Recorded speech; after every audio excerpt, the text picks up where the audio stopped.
It's about the mentality and the psychology and what government automatically turns into. As soon as you give anybody authority at all, even decent people that you thought you knew that are your neighbors are going to turn into power-happy, lawless buttheads.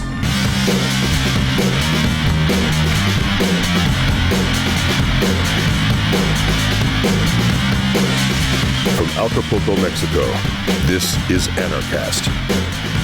Hey everybody, welcome to another edition of Anarchast, your home for anarchy on the internet. I've got a great returning guest coming on, Larken Rose. He's written so many great books, including The Most Dangerous Superstition. If you don't know about that one, that's like my favorite one. But I haven't read it. Like, he's put out a number of new books recently. One's really small, like a pamphlet. Another one's a real book called Parasites on Parade. The other one's called What Anarchy Isn't. Both very interesting. We definitely want to talk about those. Maybe we'll start with talking about what anarchy isn't first, Larken, because still to this day, I get a lot of people messaging me, and they're like, what can I send to my mom or to my uncle that in a few minutes kind of explains what we're talking about? And that question sometimes kind of stumps me a little bit. I kind of hesitate a lot. And I know you have a great video, and actually maybe we'll play it right now. It's called, what is it? Something explained in under 2 minutes. What do you call it? The whole problem and solution in under 2 minutes. Okay, yeah, it's only 2 minutes, so we'll play it right now. Hey, this is Larken Rose, and somebody recently asked me if there's anywhere they can go for a brief, concise synopsis of my main point of what I talk about, or the main point of my book, The Most Dangerous Superstition. And I couldn't think of a place, so this is it. Here is the main problem with the world and the solution in 2 minutes. Gonna have to listen fast. Ready, go. Most conflict, violence, and injustice is the result not of individual malice, but of people imagining an obligation to obey a perceived authority, usually government. In their daily lives, most people accept the non-aggression principle. It's not okay to rob or attack other people. But they've been taught that government has an exemption from that rule, and that legalized theft and thuggery, taxation, and law enforcement are moral, legitimate, and necessary for society. Here are 3 independent proofs that the concept of government is not just susceptible to corruption and abuse, but is, by its very nature, self-contradictory and insane. Number 1, there's no documented procedure whereby any person or group of people can delegate to another a right which the first person or group didn't have to begin with. Ergo, Congress cannot have acquired and does not have the right to do anything that you don't have the right to do yourself. 2, you can't have a moral obligation to do what you think is wrong. Whenever there's a conflict between what authority commands and your own conscience, you have the right to disobey. But if that's true, then the one giving orders isn't authority, since authority means the one with the right to rule you and the one you must obey. 3, no document or ritual can alter morality and make an evil act good.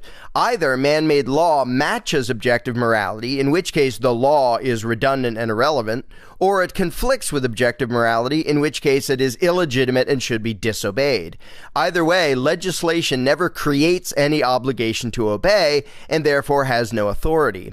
Once all of this is widely understood, that's the end of most of the theft, thuggery, oppression, and war in the world, which happens now as a result of the belief in government, meaning a rightful ruling class.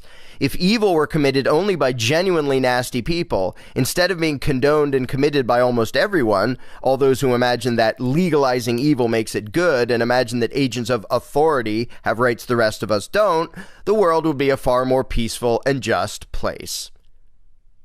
Amen. Now, if you have more than 2 minutes to spare and want a thorough explanation of this, then get a copy of The Most Dangerous Superstition. So that's great. That's a really great thing that I've sent to some people. But, you know, everyone's different, Larken. You also, if you do so many things, it's great.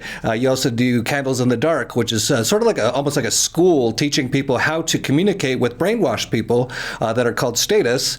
And I think you're actually working on putting that in a sort of online format. I'm really looking forward to that. I'll not only be watching it myself, but I'll be definitely sending it to a lot of people.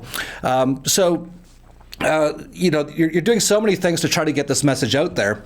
And one of them is doing this little pamphlet called What Anarchy Isn't.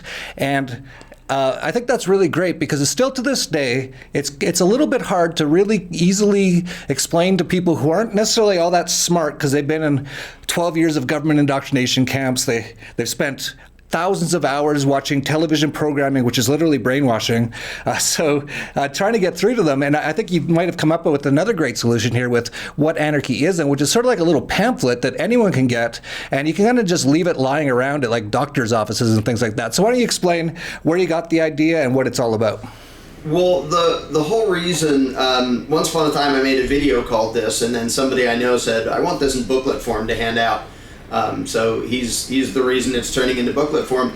But the whole reason it's called What Anarchy Isn't instead of What It is because most of the explanation we need to do is just to tell people, no, it isn't that, it's not that, it isn't chaos, it isn't every man for himself, it isn't no organization, because they have these collection of assumptions because they've never seen a world without a ruling class, so they have trouble picturing what it is. So a lot of the pamphlet and a lot of what I just explained in other videos has to do with pointing out what we're not talking about doing away with. We're not saying no more organization. We're not saying no more hierarchy. We're not saying no more cooperation. The one thing it means is no more pretending that some people have the right to violently dominate everybody else. And that's all. That's the only thing it means. We don't lose anything valuable, we don't lose anything moral, we don't lose any know-how, any technology, any organization, any of the actual useful, productive skills that people have. We just lose... I should point out too, like the roads won't totally just disappear. Like all those roads out there, if there's no ruling class and there's no extortion racket set up, they don't just like go poof and they're just gone. They're actually still there. I think a lot of people don't fully realize that. They're still there, and the people who make them are still there, and their machines are still there, and the understanding of how to do it is still there. The only difference is government. Instead of there being a government that says we're gonna make you pay for our horribly corrupt, inefficient version of crummy roads, instead we pay the people to make the roads like voluntarily. But there are so many examples like that where people have just, because they've never thought about it, they have this vague, scary, idea in their head of what would it even look like? Are we like back in caveman days? And so it's, the pamphlet half describes like, here's how it can be done voluntarily, but a lot of it is, here's all that would be missing, which is violent, centralized domination. Yeah, totally. It actually just put a thought in my head. I've noticed, as I didn't fully realize this or think about this, but whenever someone thinks like the president might have just got shot, like obviously JFK got shot, Ronald Reagan got shot, it was probably George Bush's people. But anyway, that's a whole other story. All these things, who actually did, that's a whole other story. But it's almost like a lot of people in the U.S. go into almost like a panic. And I just kind of realized, I wonder if they think like the roads are just going to disappear because the president got shot. Like that's how like brainwashed they are. So it's great you have like candles in the dark. So you help people understand how to talk to people who've been literally brainwashed. Like I'm not joking here at all. I'm not exaggerating at all. I'm being incredibly literally factual and truthful about how it all works. It's literally brainwashing that people have been under their entire lives, from the mainstream media, from the schools, which are government schools, from the society as a whole, which has basically been brainwashed themselves, and things like that. So you've come up with this little pamphlet, and I know that anyone can buy it, and it's very, very cheap. It works out to like $1. You can tell us the exact amount, but it's about $1 per pamphlet if I remember correctly. And so you can buy up like 50 of them if you've got a little bit of money and you want to spread the word, and you can just sort of drop it off in different places. So tell us a little bit more about the book and the plan to kind of get this out there. Yeah, I can actually give a link for the PDF so people can see the entire contents. We only sell it in bulk. At the moment, we're doing 10 copies for $20 and up to 100 copies for $150, so it's $1.50 each.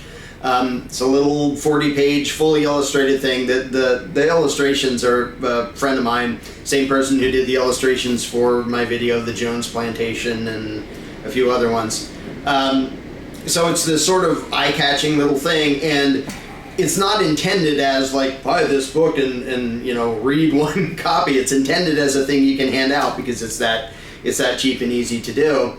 And if people want to know the current prices or want to get some from me, then they can email me at larkenrose.com.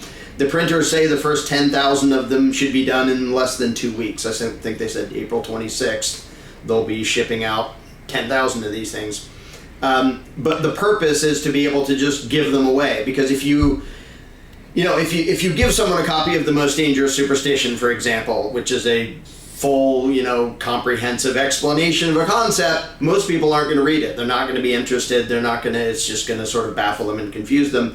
This is so simple that it's literally like 10-year-old compatible, and yet, because most adults have never thought about it, it's just as useful for them to say, here's what we're talking about, here's not what we're talking about, we don't want this, we want that. But the whole purpose is to go against the unknown, because people's fear of the unknown will make people stay in just horrendously bad situations because they can't quite picture what life would be like otherwise. And so they cling to injustice and abuse and all these nasty things. So they need someone to say, you don't have to panic, you don't have to be scared. It doesn't mean the end of the world, it doesn't mean every man for himself, it doesn't mean you have to go run off into the woods and hunt and gather by yourself. All it means is nobody's going to boss you around, and tell you what you have to pay for. And that's it. Yeah, absolutely.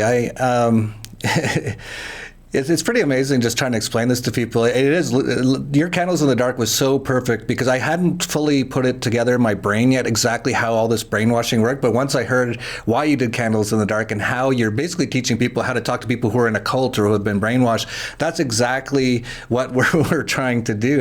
And so little things like this, like having these little pamphlets to be able to hand out, could be very helpful. And a lot of people out there don't realize how the brain works. I know, Larken, you study a lot of things. You're probably aware of a lot of psychological things. That's probably how you kind of realize a lot of stuff with Candles in the Dark.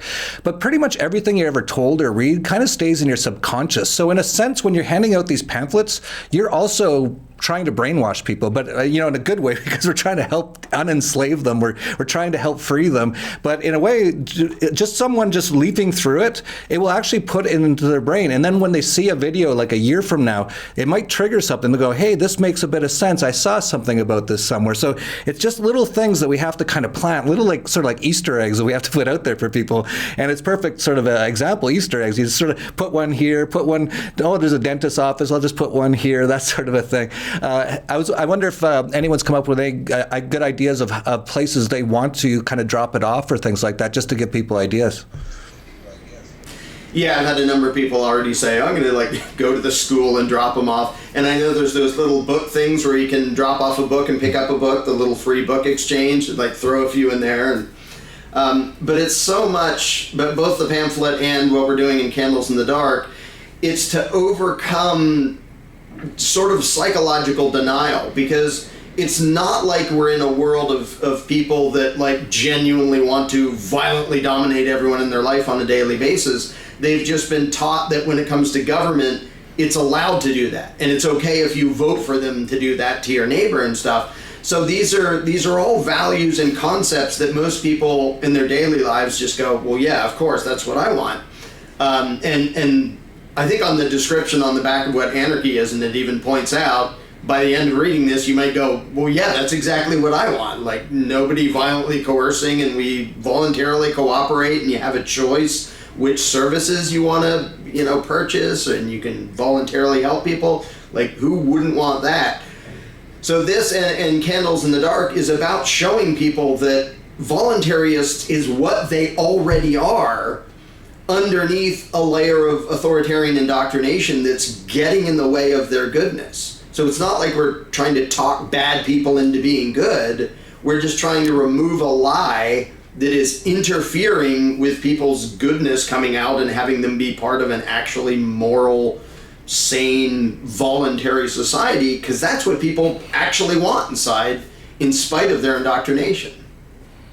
Yeah, you say that's what everyone wants. I know you didn't mean every single person. There is sociopaths out there. There's, if Hillary Clinton somehow came across this little pamphlet, the anger and there'd be veins popping out in her head reading it, right? There's people who do not want this, and those are the people who gravitate towards governments, central banks, even positions of power in some corporations. They really strive for power. That's really their goal, is power over people and things like that. But your average person, you're right. actually almost everyone that I know, because I wouldn't hang out with sociopaths or politicians, all want this sort of a thing, but they're not really fully aware how we get there, or that it's even possible, because they've been brainwashed so much. So this is really sort of like opening a little bit of a door in their mind that, yeah, this is possible. And that actually brings up a question I have for you, because this is a big one that I get from a lot of people. And in fact, and this is sort of like a bit related to candles in the dark.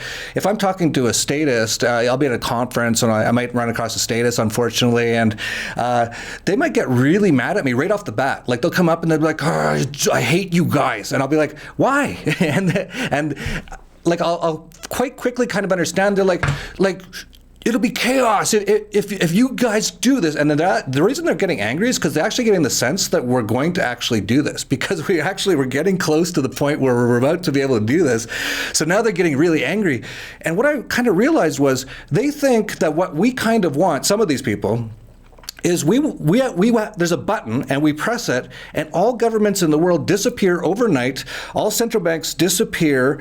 All of a sudden, anything governments did, like the TSA or anything, it's just or even like the air traffic control in the U.S., it's just gone. So now you can't fly planes. They think the roads are going to disappear. I wonder, like, how you kind of like deal with that. Basically, how I deal with it with a lot of them is I say to them, like, to calm them down. I go, listen, that's not what I want, and I can't even do that. No one can do that, and that's not how it would ever occur. This is going to be a gradual process of people waking up. As they wake up, they'll start to use more private services. As people start to use more private services, they'll start to realize it's always better than government services. More people will wake up over a few years, maybe even decades. Eventually, people will go, there's really no need for this government thing whatsoever. So, that's how I kind of explain to them. I wonder if you have a different sort of approach, trying to calm down some people who really freak out about the idea of anarchy. Yeah, well, if I'm like in public, I often just do, debates where I'm not trying to be gentle or subtle. But when I'm in candles in the dark mode, I don't even bother using my values and my preferences and what I want. I just use questions to show them that what they want is in line with anarchism and not in line with statism. And one of the easiest and most common lines of questioning, there's a lot of psychology that comes first, but once you understand it, one is offering to them, what if you could look at like the federal budget, or federal, state, whatever level of government you're looking at, you could go down and say, I like this. Like, okay, libraries, I want to pay for that. War, not so much. And you could decide which ones to pay for. And you don't have to pay for the things on the budget that you're against. And everybody says, well, yeah, I'd like that. And the next question is, well, would you extend that to me too? I want you to have that. If you could have that, would you extend the same to me and let me decide which things I'm, like, don't make me fund things I'm morally opposed to? And pretty much everyone says, well, yeah, I'd have to, like, if I want that for myself, I'd have to allow it for you. And then the question is, well, how about everybody else? And suddenly they start to get uncomfortable, not because of my beliefs, but because of their beliefs. Because my beliefs weren't even there. That was just me asking them. And they suddenly realize, well, if I want this freedom, why on earth am I screaming at people for wanting exactly what I just said I wanted, which is the freedom to spend my own money and make my own decisions? So the entire goal of Candles in the Dark is to gently bring somebody up to their own contradictions. So it's not an argument between me and them, it's an argument between them and them, and I'm just being a gentle cheerleader on the voluntarist them on that side, and showing them that what they believe doesn't even match the statist stuff that they're, cheering for and demanding. And if you know the way to get them to see that, when you're not there arguing against them, you're just saying, well, what about this? Until they get stuck going, I don't really know what to say about that, because, I could. And that's when they're going to process it. And that's the only time they're going to process it. Me saying, this is what you should believe, that's just going to make people defensive and combative and run away. But if you can gently bring them up to their own contradictions, that's when people are stuck with the cognitive dissonance, and they have to think about it, because it's like, I don't even know what I believe myself. Meanwhile, you're just there sort of as, a friendly helper, asking questions to lead them to that.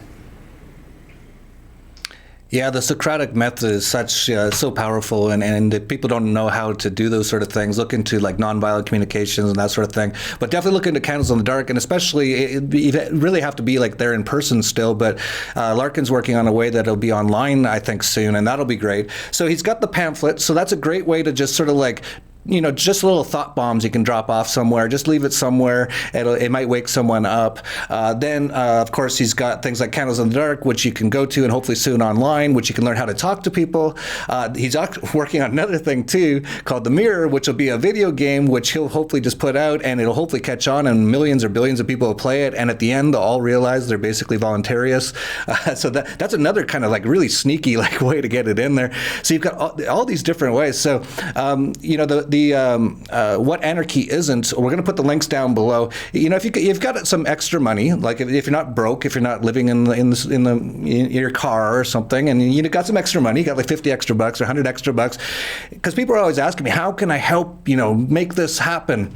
It's like, well, here's one way: buy some of these pamphlets and spread them around your town. That's just one way. It doesn't cost very much. So, it's really up to all of us. I always say this, to take action. If every single person who watches this video totally gets what we're talking about and totally thinks the world's stupid that they don't, but never does anything, nothing's ever going to change. It's all up to us. And there's now enough of us that we can really impact the world. There's literally millions of us, I believe, now. So all that stuff, we're going to have the links to the pamphlet down below, but we haven't even got around to your latest book. You've been so busy, Larken. It's amazing, with Parasites on Parade. And I don't know a lot about this book. I just saw the title and I saw the cover, but I don't know a heck of a lot about it. So what's this one all about? This is, well, I've been sort of quietly writing this in the background. This is, the actual story of the book is about my own adventures with local zoning boneheads when I was building an addition and they were trying to stick their nose in everything. And in one sense, kind of, well, who cares? It's just, it's one of 8 bazillion stories of little authoritarian bureaucrats sticking their nose where it doesn't belong and being a pain in the neck. Like, that's not exactly a rare occurrence. But that was the point of the book. The book uses this one story to illustrate what the belief in government does to normal people, even at the local level, even where it's people who know everybody. Like, I can see the house right now of the zoning bonehead who dragged me through this, and I dragged him through it and dragged him all the way into federal court, and this tells the whole story. But the belief in authority does that even to your neighbors, even on a small level, even on a local level. So the people who think, well, if we just get government smaller and more local, then it'll serve us. No, it won't. As long as there's a belief in authority, 1, they're going to turn into power-happy control freaks, and 2, their own laws aren't going to matter. Like, there's this notion that, well, we have rule of law and we have these procedures and stuff. And so I go through the story and show how at every single step of the journey, the people in the government have an incentive to ignore the truth and ignore the facts and ignore their own laws and lie about everything and have their one and only focus be hanging on to their own power. And like I said, there are millions of other people with their own stories. Half your audience probably has their own stories of dealing with some local bonehead. But it isn't just about my own run-in with them, which is, fairly mild in the grand scheme of things. No shootouts or car chases or anything. It's about the mentality and the psychology and what government automatically turns into. As soon as you give anybody authority at all, even decent people that you thought you knew that are your neighbors are going to turn into power-happy, lawless buttheads. And it just illustrates a real-world example of that happening. So it's a fun little book. It's now on Amazon on print on demand. So I have a whole 1 copy myself, which I had to order myself. But right now it's the only place to get it. The audio book will be out in a few days. I already submitted all the recordings and just waiting for that to be up. That's great. And how about digital or Kindle version? Because I'm not a big fan of paperbacks myself. Yeah. There will be a Kindle version, hopefully within a week or 2. That's the next thing to work on among the 8,000 other things I'm doing. That's great. I'll definitely be buying it on Amazon on my Kindle and adding it to my list of about 100 books I haven't read yet. But at some point I will. And it'll probably move very quickly to near the top, though, because a lot of the other books I'm reading are very, very intense. Like, I'm trying to figure out what Kabbalism is and, like looking back into like what certain, what exactly happened in history and stuff. So it might be nice to read about how some building inspector ruined your day one day and just kind of laugh a little bit about it or whatever. And then I ruined his day.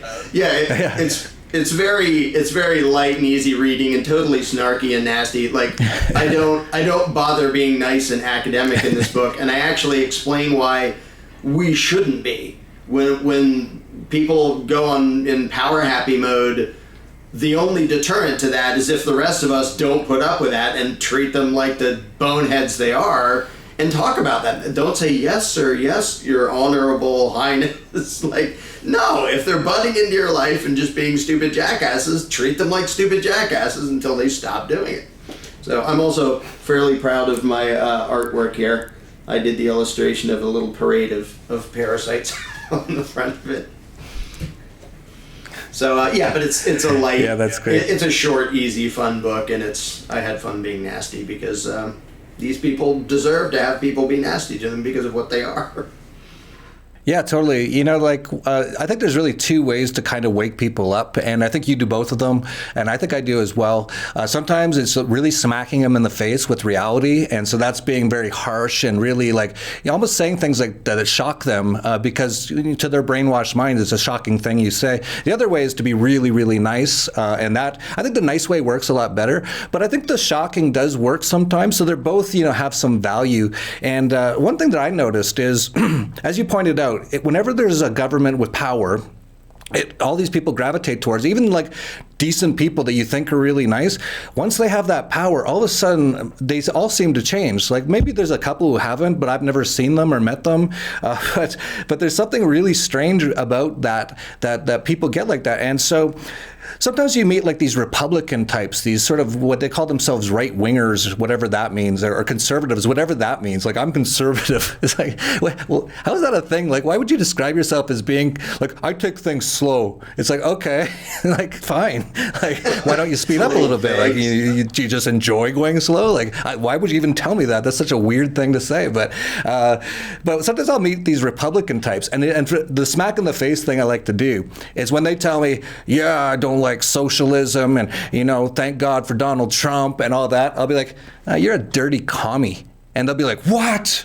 I hate commies. I'm like, what? You're all about central planning. You got your big leader there who sits in the just like in the Soviet halls of whatever, and he makes all the decisions, and he's running things, and he's keeping people out of certain areas and keeping people in, and you got all your people with blue uniforms running around, and they're extorting people, and it's all centrally planned. It's like, why do you hate the free market so much? Why are you such a communist? And like, they'll just like black out because their level of brainwashing is so high that what I just said just does not compute. So it's like those NPC characters that are they'll just kind of like fry. You'll see the smoke come from their brain or whatever.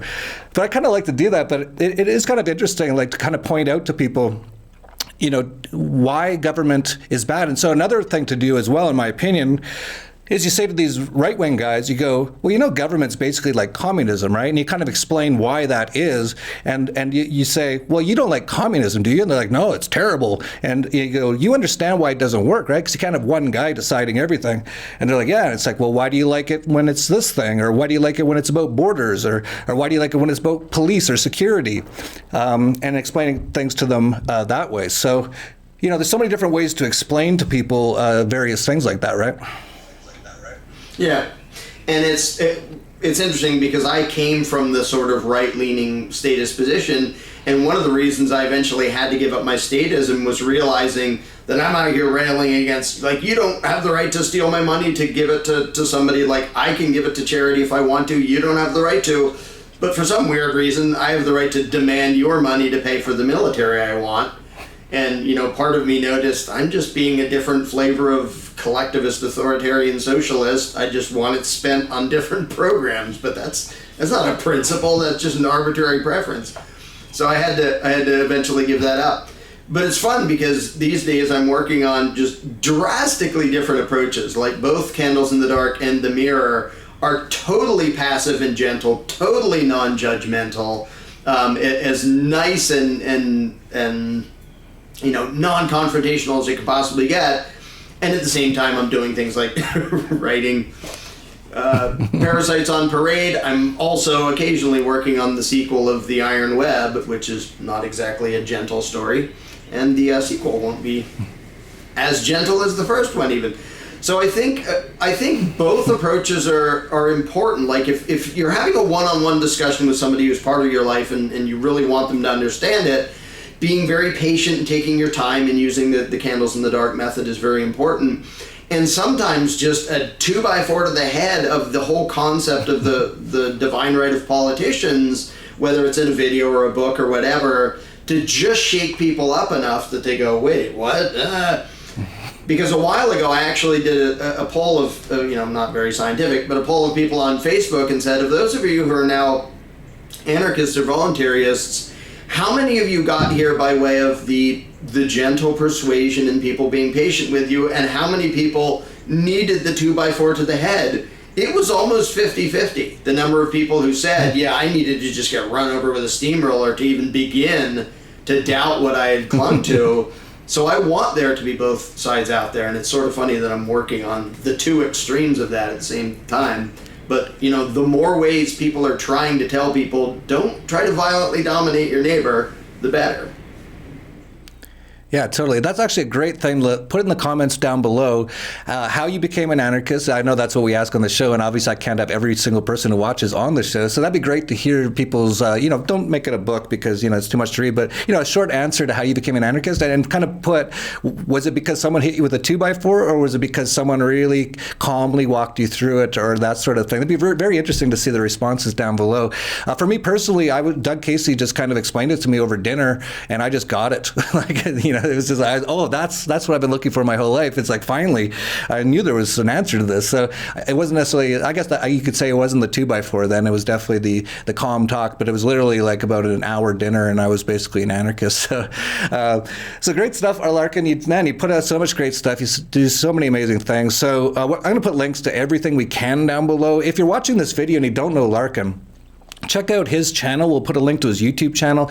So many great videos. There's like the Tiny Dot is amazing. The Jones Plantation is awesome if you want to understand how democracy really works. And they're all short. And these are also things you can send to people. So it's sort of like that pamphlet. Like I said, get that pamphlet as well. We'll have all the links down below.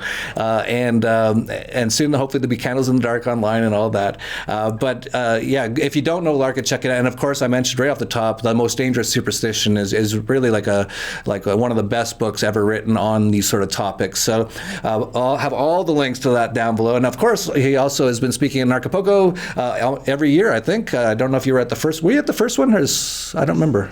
I missed the first one, but every year since. Yeah, so we actually have all the speeches from Anarchapulco now for sale. We'll put a link to that down below. I know it's a lot to go through, but so many great speakers, including Larken had an amazing speech, and so many others, and you can get them all down there. I guess that's basically it. It's just, man, I can't believe all the great work you're doing. Is there anything that you wanted to mention that we didn't mention about either the pamphlet or the book or anything else that you want to let people know? I think that's basically it. There's like 3 other books I'm also working on, but we better limit it to 4 or 5 for one show. Yeah.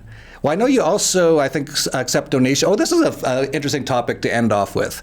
I know you accept donations, and I want to ask you to give us that information as well. So for people out there who are watching, and especially if you know Larken, you're like, man, this guy's doing amazing work. He lives he's not rich at all. And I don't know, I've never been to his house. I haven't seen how he lives, but I get the feel like he's always nailing fences together and stuff to make some money or something. It's like he's not making a ton of money. He's putting a ton of his time into this stuff. And so I want to ask you at the end of this for if you have a donation page or where people can go for that. But I want to bring up this thing that I hear so much, and I've seen you really get mad about it, or at least, react to it. And I get it every now and then as well.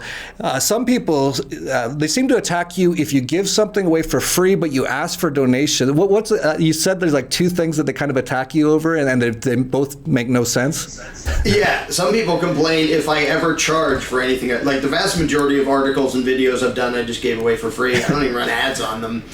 And so if I ever do something and sell it, there's a number of people who complain that, oh, if you really cared, you'd do it all for free, which is this weird commie mentality. And then there's another set of people that if I don't sell it, but I ask for donations, they're like, you're just always asking for it. Like, so apparently just if I make money in any way by trade or donations, some people are going to be bitter about it because apparently they think that if I really believed in it, I would starve to death for it or something. And I think that's sort of residual commie thinking there, and I just can't really relate to such people. It's just a weird thing to watch. Yeah, there's definitely a bit of commie stuff still in the anarchy movement. When I first started with like Anarchast 10 years ago, a lot of the comments were, this isn't a real anarchist show. You didn't even talk about communism, blah, blah, blah. And after a couple of years, that just went away because like they just totally lost the argument. It's like, what are you talking about? Like, how is anarchy communist? It's like, and without archy ruler.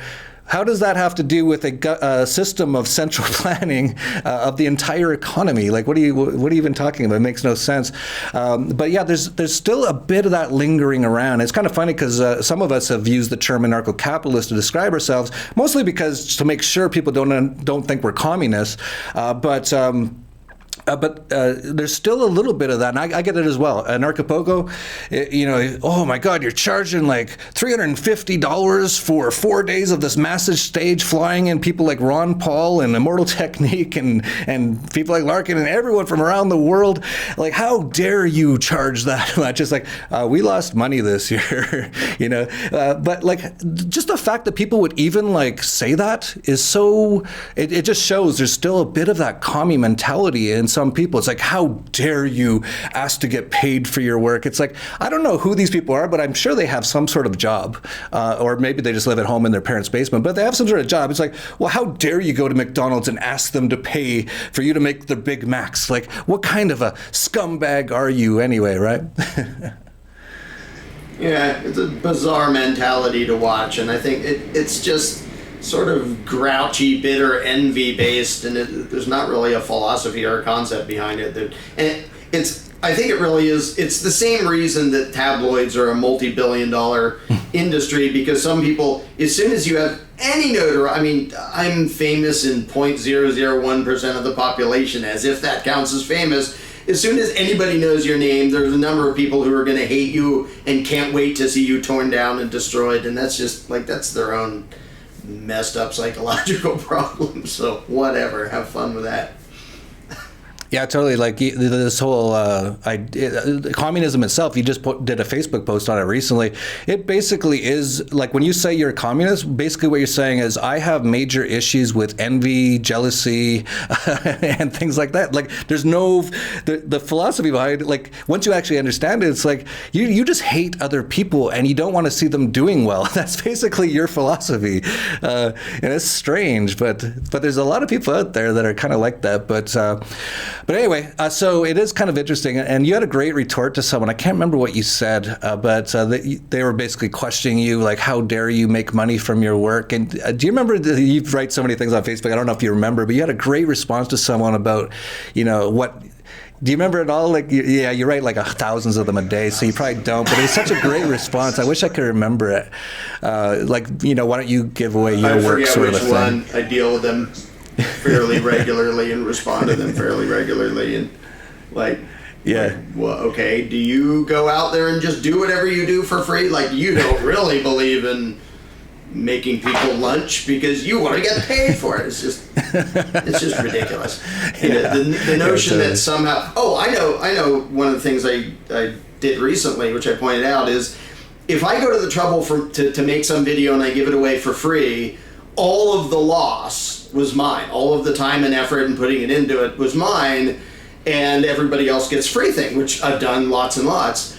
Why on earth is there something bad about saying, can we sort of distribute the loss a little bit? It's like the commies who whine about that aren't even being consistent with themselves, because they're saying, we want you to have the entire loss. Stop asking us to share in some of the, putting something in so that you weren't the only one who lost anything making this. So it's this It's like what communism turns into is, I want everything from you. I don't have to produce anything. Give me all the stuff for free, and you get nothing. Like, that's not even, you can't even pretend to be compassionate when you're saying, I want you to lose everything and me to never give anything to it.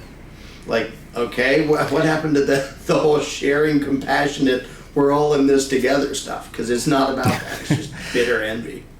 No, that's what's written on the window, on the door of the building of communism. But as soon as you go in, it's like, just take your stuff and hate and kill. It's like, whoa, it's crazy kind of stuff. But yeah, it's pretty amazing how people are. And, I kind of just learned how to deal with those sort of people. I saw a great quote the other day that really kind of gave me like just sort of, I've been attacked so many times over the years, and especially in the last year for some reason, just nonstop attacks. And, I really had to, it taught me a lot, and it was really hard to get through it all. But I saw a great quote, and it said, "You'll never be criticized or really attacked in that way by anyone who's doing more than you." And I thought about it. I'm like, yeah, no one like Doug Casey never like goes on YouTube and criticizes me. It's like, oh, you're not doing that good enough, or you screwed up there, didn't you? Or like, someone else is doing a lot of stuff. Like even like you, Larken, you do a lot of stuff. You do more than me in many ways for anarchy, and you're never on my channel like attacking me or something because you do more than me, right? It's always people who are doing nothing who seem to want to just attack people who are doing things. I think it's part of like this weird matrix that we're in. I think like that whole NPC thing. I think they're just little bots in the game, and like when you do something, there's going to be certain ones that just come over and they start attacking you. It's like kind of like a little video game, but it's like 3D. Right. And I'll sometimes say, okay, well, let me know when you wrote a book and are ready to give it away for free, or put on a seminar and give it away for free, and I'll promote it for you. And oddly, none of them have ever gotten back to me because they don't want to do it themselves. They just want somebody else to do it for them. Yeah, totally. Like a few people, we had some problems in Anarchapulco this year. I've totally admitted it. It was a really tough year for myself and a lot of people, and we had a ton of problems, and we're working on fixing them all. And in fact, Larken, I'm hoping you're will join. I know you might be too busy, but we're doing a little bit of an Anarchapulco sort of committee, making decisions by not just me making decisions, because I'm either too busy or I actually just don't want all the pressure all on me, really. I just don't. And it's just eyeballs all over it. But, people are like, you don't know, like I would have run the conference better. It's like, really? Well, go ahead. Like, it is not easy. Anyone out there who's ever run a conference, like I heard this before I even started the conference, like, don't run conferences. It's not easy. It's not fun. But I was like, oh, we have to. Like, we need to do this. But then you get people that's like, oh, I would have done a better job. It's like, really? Like, come on. Like, it's just, what have you ever done? Well, nothing. Stop it. It's like, okay. Go do a better job. Right? Go ahead. Yeah. And there is a bunch now. I just saw you at Anarchazona, which is great, and that was really well run. I have to give compliments to Michael McGillicuddy. I was very impressed with how it was run. In fact, I'm talking to him about helping us with Anarchapulco because he ran it so well. There was Anarchaportugal. I think there's one in Philadelphia in a couple months, Anarchadelphia, I think. So people are starting to start their own, and that's great. And we'll see if they can do it better than Anarchapulco. All I can do is keep doing Anarchapulco the best I can, and you did such an amazing job. So like I said, we'll put in a little ad for all the videos that you can buy from Anarchapulco. Pretty much every speech now, from every stage, almost every stage, is there, so you can watch them all. But we didn't bring up any sort of donation page for you, Larken, and I do want to really drive this home a little bit with people out there. So we're going to have thousands of people watching this video. It would be tens or hundreds of thousands of people if it wasn't for YouTube and all the shadow banning and all that sort of a thing. So first of all, share this video because we're not getting any help from the system. In fact, I'm surprised we're still on YouTube and things like that. But a lot of people are always like, how can I see what people like Larken are doing. I see what people like myself are doing. How can I help? It's like, well, you pay, you go to Starbucks. Some people go every day. I sometimes do every day as well. That's my main addiction at the moment is Frappuccinos. And, that's $5 every day, right? So that's $150 a month. That's, a decent amount that I'm just giving to Starbucks, but I'm getting something for it, so I'm happy about it. It's a voluntary transaction. But people kind of like wince or hesitate when, should I give Larken like $10 a month so that he can really get the resources he needs to like push these things through, which I'd love to see come into existence. But there's like a little hesitancy with a lot of people, like, oh, $10 a month. It's like $10 a month. Like most people spend, $10 on nothing, like just anything. You go to a hockey game now, it's like $150 just for one game. And the world's not going to change because of the hockey game. You might enjoy it, and that's where you're going to go. But that's $150. Like, what about like just everyone watching this video? Go to Larken's like donation thing, $10. If there's 1,000 people watching this video, well, there's going to be more than 1,000, but let's just say 1,000, just to keep the math easy for me. And everyone just goes, $10, I'll do it. That's $10,000 a month. Now he can stop working so hard on like construction jobs or whatever else he does. He can focus on doing more of these sort of things. So with all that build up, Larken, how can people, give some of their value back to you, which are called donations, and how can they do that?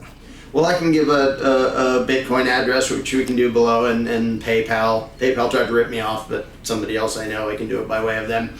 And there's also, just a quick mention, I think a number of people think that, well, if I've sort of heard of this guy and he has books, like he must have money. That's not how it works. I've been doing this for 22 years. The vast majority of stuff I've produced, the articles, the appearances, the videos, I've given away for free, and I suck at the financial side of things. I suck at self-promotion. I just can't bring myself to care enough for that to be my focus. As you sort of may have noticed from this interview, I'm kind of busy producing content, and I'm not totally destitute at the moment, but I'm probably still poorer than the vast majority of people who watch my stuff. So don't assume just because some people have heard of me that, well, somebody must be giving me money. Well, no. So yeah, any support is hugely appreciated. And the more stuff I can do and give away for free, the more I will. Because I'm not, like, if somebody gave me $1 billion tomorrow, I'm not stopping doing this. I'm doing this until I'm dead or until the state's dead. I hope the state dies first.